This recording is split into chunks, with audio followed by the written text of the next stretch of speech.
Every entrepreneur has a moment or a series of moments that leads them to become who they are meant to be. I call these moments intuitive turning points. I'm Dr. Meg Haworth, and I am the host of Intuitive Turning Points. Come join us for stories of successful entrepreneurs who have gone through the journey. These entrepreneurs have accomplished so many things in their lives. I will have best-selling authors, TEDx speakers, people who've created successful businesses as an entrepreneur. It doesn't happen overnight. And as I always say, entrepreneurship is a personal development journey. And it takes time to develop yourself into the person you're meant to be to help other people become who they're meant to be. Thank you so much for listening and enjoy the show. My guest today on Intuitive Turning Points is Dr. Marcus Chacos. Dr. Marcus Chacos is a chiropractor, best-selling author, and founder of Provolution Health, a wellness practice that's focused on transforming the health and lives of his patients and the community. As a chiropractor, author, speaker, and coach, Dr. Chacos has made it his mission to massively and dramatically transform the lives of people who seek out his coaching, support, and care. With an emphasis on peak performance living, Dr. Chacos provides the knowledge, skills, and resources to create breakthroughs in your health and quality of life, both in his practice as a private patient and his group and personal online coaching programs. Marcus has helped a wide spectrum of people, including family wellness care, elite sports people, entrepreneurs, and executives looking for health and lifestyle breakthroughs, as well as specializing in spinal hygiene, arthritis, and brain and nervous system health. His in-practice care plans, books, and presentations have dramatically improved the health and quality of life of thousands of people. Marcus's practice and online health programs are based upon a philosophy that health is an inherent state in all people. That's really important. Health is an inherent state in all people. And by achieving balance between the physical, chemical, and mental and emotional elements of one's life, one may experience total body health and lead an extraordinary life. You can connect with Dr. Chacos Marcus at www.provolutionhealth.com.au. Dr. Marcus Chacos, thank you so much for being on Intuitive Turning Points today. You're welcome. It's lovely to connect with you again, Dr. Meg. It is always an honor and an absolute pleasure. Well, I'm excited to have this conversation with you. I know a little tiny bit about what your intuitive turning point was. So can you share with listeners what that moment was, that moment where you knew you had to do what you're doing now, or series of moments? It's interesting. I think it really does, or becomes encompassed in a series, but the pivotal moment really was I was in a major burns injury and was in hospital for 6 months, 66 stitches, multiple grafting operations. So as a young person, 5 years old, spending that much time in hospital, basically lying on your back for long periods of time. You know, I don't know that you have the maturity of mind to say that you've got plenty of time to think or reflect. But I still remember during those hospital periods just saying, I'm going to do medicine so that I can help people that have gone through what I've gone through. Yeah. And so at a young age, I felt a calling to help people who'd experienced some level of some type of trauma. I felt at that point when I was younger that it'd be in the medical or health field, particularly as a plastic surgeon, as that's who was working so much with me at that particular point in time. Wow. But I knew right then and there, and everything had evolved in my life to move in the direction of health or healing or helping through that, even to the point of in year 10, when I won a public speaking award, I bought an anatomy and physiology textbook as the prize money, which is probably not what you do as a 15-year-old. No. Start reading anatomy textbooks in preparation for what was going to be your career. So that was probably the first turning point where I knew I wanted to serve and provide support to those who had gone through pretty traumatic experiences. And growing up with a burns injury was pretty traumatic. I basically fought my way through primary school and to some degree high school. But that was my first turning point of saying I knew that I needed to, that I had to, and that I wanted to work with people with their health and with the trauma that goes with health challenges so that they could reclaim their own health or their lives or their power so they didn't have to suffer needlessly. Pain, pain may not be able to change, but the suffering that goes with that. At a young age, I always felt that it didn't have to have, the pain didn't have to have suffering with that. So that was my first turning point. Wow, that's quite a turning point. I mean, because it informed your entire career, and how valuable that is to be a practitioner who knows what it's like to go through a serious accident and all of the things, because for you, I mean, that was a very serious accident. If you're dealing with plastic surgeons and and in the hospital for 6 months, that's an intense amount of time. So that's interesting. So that moment of where you buy that anatomy and physiology book, where you just sort of, you just knew in that moment, that something to do with helping people heal was where you were headed. Did you have any inkling prior to that, being 15 and going through that accident, that you would be in the healing profession? All through, from that point onwards, anyone asked me, I was always going to be a plastic surgeon. I was always going to be a doctor. So it wasn't just an inkling. It was an absolute certainty that I would be in the health field. It was always going to be, in my mind, a plastic surgeon. Mm-hmm. And then part of the challenge, though, with the burns injury, and obviously they've done a great job. I mean, you can still see there's a burn there. I'd never noticed that before. Yeah, and it's down here, so it was pretty significant. And one of the challenges that I faced, even though I was adamant, anyone asked me, I was going to be a surgeon. Yeah. Anyone questioned it, didn't quite have the maturity at that point not to be argumentative or perhaps aggressive, for lack of a better word. And I still remember, it was quite interesting, when you have to choose your subjects in Australia, you're about 15 and you're going into, I think in America it's called college, and here it's called high school.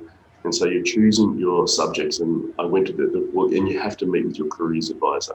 Mm-hmm. And I still, because I had been suspended more times than people turn up to school, and I say that not jokingly, to the point where because I had been in a fight every week at school, you were suspended every week, your parents would come pick you up again for fighting.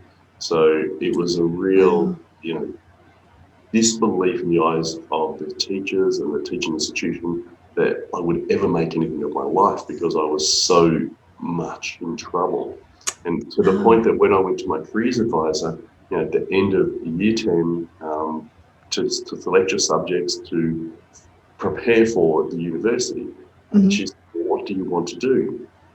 I said, "Well, I'm going to be a surgeon." And she actually laughed and got up and said, "Well, you can't do medicine from jail," and walked out of the room. So wow. I had an intent, and it seemed unbelievable to most people. And because I'd been suspended a lot, because I had so many challenges and difficulties, and maybe school wasn't the right place for me at that point in my life, there was not a lot of support for the idea that I could become somebody or something more significant than a person that probably would not be given much time of day. Wow. And that's why I think in my own mind, I represent hope for every child and parents of children who are challenged as well, because you can overcome this if you have the determination and make a decision. But it was a tough ride. There's absolutely no question. Wow. And then I went and did what I had to do, which was study. I chose the subjects of physics and chemistry and high-level maths, because that's what's needed to get into these courses. And even I still remember one of my teachers saying, "Why are you doing this to yourself? You're simply not smart enough or capable enough. It's really disappointing to see you in this class," bringing everybody down. And so there was this complete lack of support, because I was in so much trouble. I wasn't the liked kid. I wasn't the favorite kid. I was the kid that was in fights all of the time, rude to teachers all of the time. I was that Wow. disturbed child that had a hard upbringing. My father died of alcoholism. My parents fought all of the time. I see. It was an insane roller coaster Wow. ride of uncontrolled emotions throughout my youth. And so it was completely reasonable looking back that the teachers would hold no hope for me, Right. or give no encouragement. But the second turning point really came. So I actually downgraded some of my subjects and didn't get into medicine. Okay. And the second turning point came at that point. Sometimes a person comes in and sees past the scars or sees past the challenges there, or the personality, and sees maybe something underneath there, a greater sensitivity, a, a, a kindness or a genuineness that really Mhm. probably only trauma does allow people to experience. So I Yeah. I started, interesting enough, dating a girl, and she went to do chiropractic. So she enrolled in chiropractic. I didn't know what chiropractic was at that point in time, Mhm. and I enrolled too. And she went off and had a gap year and left me alone, to do chiropractic all on my own. And this was the second turning point. I was assuming I was going to do chiropractic as a route to go and do medicine, and that, okay, this is a medical field. I got into chiropractic, and again, this is an interesting story in and of itself. Yeah. The marks for chiropractic are pretty high, so you have to get a mark up here. Oh, okay. The year before my mark, the year before, in my year, it dropped 20 points to get, like, we call it an ATAR in Australia. I think you have a different name for it, a grade point average or something like that. Yes. Yeah. GPA. It was the lowest GPA or ATAR in the history of the profession by a significant amount. And Wow. 1 year I applied, it dropped to the mark that I needed. And the year after, it went up significantly again and has never dropped again. So there almost was like this fortuitous universal collusion to give me an opportunity to step into a health world. So I took it. I enrolled Wow. in, and really the second turning point came because of that opportunity. And chiropractic is a really rich philosophy. And Mhm. on Tuesday night at 7 p.m., the first week of being at university, I had to move interstate. I moved on my own. I really didn't know how to look after myself. Coming from a European family background, I had never had to look after myself. Mhm. It was a complete foreign world to me. But on Tuesday night, 7 p.m., the first week, Dr. John Kelly was the philosophy teacher, and he Uh-huh. said that he started the opening lecture and said that there is a universal intelligence in all matter that gives of itself and properties, thus maintaining itself in existence. I had no idea what he meant, but Yeah. something changed. And this is the next intuitive calling. It was like, I don't know what he said, but it was almost like a moment of healing happened within me. And I felt more peaceful than I had ever felt. I felt happier than I'd ever felt. And I said, I remember thinking, I have not got a clue what he just said or what that actually means, but I want to find out. And I Wow. felt intuitively that finding out would redirect my life, my efforts, and my energies. And that became the second. I couldn't make sense of it. I wasn't Yeah. smart enough to understand the intricacies of that philosophical statement. But what it really meant was that there is a universal intelligence. You can call it God, you can call it spirit, you can Right. call it life force, whatever it is. There is this in all matter. And when it Yeah. is, if it is present in all matter, what you do to one, you do to all. When you are Mm. in connection with that intelligence, you are at a place of able to access it and express life. And ultimately, the chiropractic philosophy is about expressing life. And so Yeah. all of the trauma that had got me to this point seemed to be directing me to a life of service and connection to that. And through that, I would then be able to fulfill my life's calling potential. And that became really the next extended period of my life, was immersing myself in chiropractic philosophy, so much so that my marks went from bottom of the class. I ended up graduating at top of the class. I had Yes. the opportunity to enroll. I enrolled in medicine, and when I Uh-huh. got the you can join medicine and that pathway, I declined it, knowing that I'd proved to myself against what all of the teachers believed Yep. was possible for me. I'd proved to myself that I could have become a doctor if I'd chosen that pathway. Yeah. Really, chiropractic to me, I was becoming a neurosurgeon, but without a scalpel. And the work that I was able to do as a chiropractor allowed me to serve at the level in the way that was actually even more personal Hmm. and more from the heart and connective to people. And so that really has been that lifelong mission to connect with people, to serve, to find who I am, to express that through what I do. And Right. every moment of practice has been an opportunity to do that. And the level of joy, contentment, happiness, and hope for a better world has come as a byproduct of that. But it's really fascinating. It's a tough journey. Sometimes it's a powerful one. Yeah, I'm absolutely riveted to your story. Just, it's so deep and so rich, and there's so much to it. And those turning points that you had, that the sense of knowing you need to go this direction, but you can't see the picture yet. And then later having this one idea, this one understanding, essentially it sounds like it woke you up, intuitively woke you up in a way that uh, it became sort of the life force that moved you from that moment on. um, and being able to do, because you've been very successful in the work that you have done and you continue to do. Yeah, look, and that's why I think it represents hope.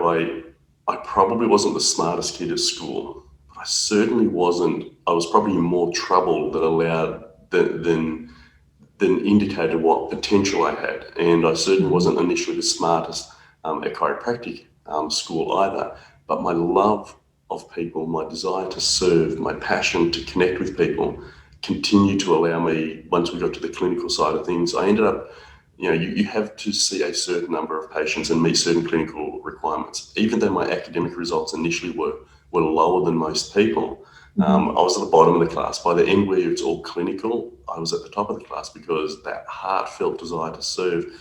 I mean, really going through all those traumas really softened my heart and allowed me to feel compassion for others because I'd gone through it myself. And that's the wisdom of Yeah. hindsight talking. At the time, it, there was no wisdom with fighting my way through school or angry at the world for the injury that I had. There was no wisdom with that. Yep. But the chiropractic philosophy and the way that chiropractic is designed, when you understand the principles of chiropractic, it is to waken up that connection with humanity. And as I said, I immersed myself in the philosophy, which then I started reading books by chiropractors like John DeMartini with the gratitude effect, and then Mm. books by Joe Dispenza, and these are great chiropractors, breaking the habit of being you. So it led me also into a personal development world where I would read for hours every day. I didn't watch TV, I didn't listen to the radio, I didn't watch TV or read the newspaper. I immersed myself in a world of reflection and growth that Mm. allowed the nature of who I was, the pain to be carved away to what had the pain had allowed to unfold in my life, and that was that compassionate heart with a desire to serve and impact the world. I did not. It came for an issue from I don't want to see people go through what I've gone through. To I know that I am called to assist people in finding their greatness and expressing their life and their potential. And I have not stopped studying since. I mean, I've done Yeah. multiple degrees, but you don't get a degree for growing personally, and that's probably the thing I I value most in my life is Yep. who I have become through the trauma, and that's a guidance process. You can find an excuse not to walk when you're in a point of pain, not to walk the path of grace and hope and service, because you can blame the outside world, you can blame the Yeah. burns or the teachers, you can blame your parents for not protecting you, and Yeah. all of that serves to keep you imprisoned within your mind and your pain. And I, the work that I did allowed me to say that doesn't serve me, nor will it serve humanity. Mhm. So when you become aware of that inner voice that says there is more, and this happened for a reason, and there Yeah. is purpose to this, and you let that purpose unfold, you become a vehicle for positive change in the world, an expression of purpose through what you do, and your world becomes better. Yeah. And reflected in that, the outer world also mirrors back those positive changes. And as I said, I can compassionately understand somebody comes in who's in pain, And a story I tell is really quite interesting. When I Yeah. get really tough kids, really people in a lot of pain. At one point, I was so unhappy with my life. I was literally headbutting a brick wall to knock myself out, so I didn't have to put up with the pain. And the Wow. bump still left on the back of my head. So I get these kids to feel that bump, Oh my and I tell them gosh. that story. So I say, that pain that you're feeling, I can't ever understand your pain. But let me tell you about my pain. And if you feel that mirrors to some degree what you went through, then let this bump be a metaphor for you Yeah. that you too can transcend the pain and find a world where you are happy, Yeah. joyous, at peace, serving, loving, and experiencing the miracles of life on a day to day basis, because that is available to you Yes. when you decide that the pain is not going to imprison you, but equip and empower you to claim your life and express it fully in the world. So Wow. it's been a great journey. Yeah. And Wow. What a um, wonderful pathway. And it's and everything that you're describing is the path of intuition, and it's the path of following that inner voice, and following what's in the heart and creating a life all around that, Like you said, you access your passion, your compassion, your care. The thing that lights you up also lights up others. They can't not be lit up when you're excited about your life and about the healing that you provide for people. So, how would you say intuition plays out in your life on a daily basis now, where you are? and I love this question because it plays out on a daily basis. And to ask that question evidences that it is a truth, an undeniable truth there. It plays out every day, and we all have access to it. And in having access to it, allows us the opportunity to again continue to unfold our life in the miraculous way. And the fact that you are providing these interviews and the training that you deliver and the education you provide is an incredible gift, because when people follow their inner guidance, the voice of truth that directs their life, their world becomes better, their impact in the world becomes more profound, and their value to humanity is expressed. And so I get very choked up when I talk Yeah. about this. And so I want to acknowledge you and appreciate you and people watching this. Really, Dr. Mead is an incredible human being and serves at an amazing level as well. So thank you for that. And to answer your You're question, of welcome. course, is that firstly, when I meet with people, if you are more in touch with that flow, you can feel their pain. You can know the challenges, not that they are facing per se, but that is there. And one of the most things I intuitively do is sit in silence with we call them clients. Patient means Yeah. quietly injuring strain. I use the word client because it means under the protection and care of. Um, So when a client sits with me, I sit in silence for a long time, and it can feel uncomfortable to the uh-huh. practitioner. But in fact, it is that moment of grace where you have now the opportunity to talk. And is there anything else? Is there anything else you'd like to share? And that guidance to stay still, to be silent, to allow the space to be filled with grace, with a safety that Mhm. allows them to express themselves. I mean, that's just one example. To make choices about what projects I work on, I'm guided there. To say words to clients, there is the training that goes with that, no doubt. However, I think I'm quite articulate, and that coming from a person that did not do particularly great at school, Yeah. this also a way of uncovering your own intuition. How do you find the words? I can literally pick up my microphone. This is my MP3 recorder, and when you're guided, I write books as effortlessly as people who've spent years playing the piano play piano, or whatever that case might be. And that's a guidance, so that I will pick it up and I will speak from the heart Mhm. and be guided to what I need to say. And so I can sit down for 5 hours and basically dictate a book that I didn't write, that got written through me. Yes. So it is the Yeah. guidance in our life when we sit in silence and come to that place of peace, Yeah. where the voices, the universal intelligence, the innate wisdom within us expresses itself. we will find our words, we will find our healing moments with others, we will express compassion, Yeah. and we will make a right choice. Yeah. And that will allow the fullness of our life to be expressed. And then life becomes pretty darn cool, Yeah. amazingly extraordinary as a byproduct and result. It really Because you does. can't force yourself to do something you don't want to do, or force others Mhm. or coerce them to move in the direction. Yeah, that you It's want. intuitive. Right, right. And what you've just said is just such powerful information. And I think a lot of people look at those of us that follow the callings of our hearts as being unique in some way, but we're all unique. And it's discovering your own uniqueness and living that in the world. And your story, what you went through, is such a big piece of what can inform that. And I know you and I have both been through a lot of trauma, and going through those traumas, I think, awakens you to be more empathetic, which is one of the themes that you were really talking about.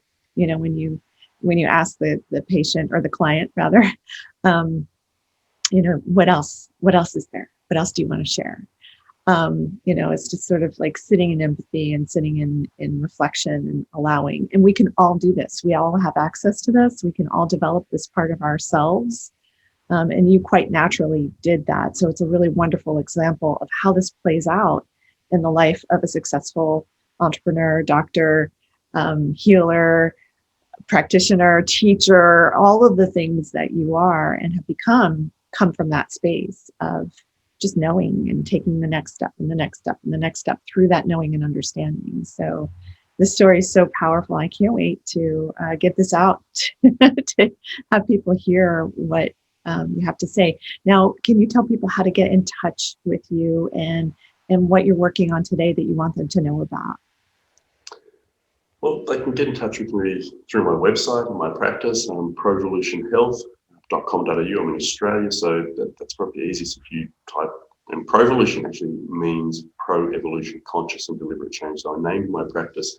Most people, evolution is a slow, imperceptible change, and revolution is rapid but destructive change. So proactive evolution is the ability to accelerate evolutionary change by making conscious and deliberate choices. So my practice, Provolution Health, is probably the easiest way to get in touch with me for what I'm working on. I'm always working on something to be able to serve. Um, I really, maybe my book, The Arthritis Solution, if you have an arthritis challenge, that has become my most recent area of influencing people's health within the health area. I certainly work with chiropractors as a non-profit chiropractic education online, but that's probably not as relevant for your audience. But ultimately, really, it's probably not about what I'm working on at the moment. It's more one, everybody diving deep into the work Dr. Meek is bringing forward. Actually dive into her program. That is more relevant to you and where you're at. It is going to give you the clarity and the direction to move towards experience the life that is going to fulfill you, equip and empower you so that you can not only serve, but rest your head at the end of the night going, I'm clear on who I am, why I am here, what I need to do, and my cup is full. And that could be no greater gift. And so it's not really about me, Dr. Meek. It's about the people watching this and how they can claim what is going to serve their lives. And I would suggest don't bother with me, connect with Dr. Meek. Oh, thank you. Oh, that's really lovely.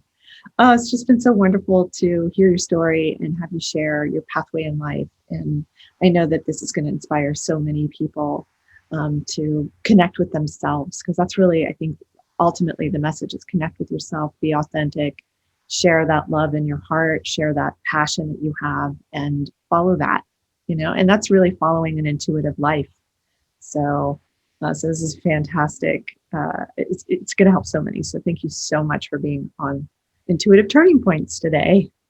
You are welcome, and thank you, everybody. And as I said, I love with that idea I've got in my own mind of that I represent hope for so many people in the world. If I can go through what I have gone through, Dr. Meg can go through what she has gone through. Yeah. Whatever challenge you face becomes a turning point for you, an opportunity to be guided and move in the direction of fulfilling your potential. And so that's why I think this incredible woman that is hosting these interviews is a great and massive servant of humanity. So thank you, everyone. Thank you, Dr. Meg.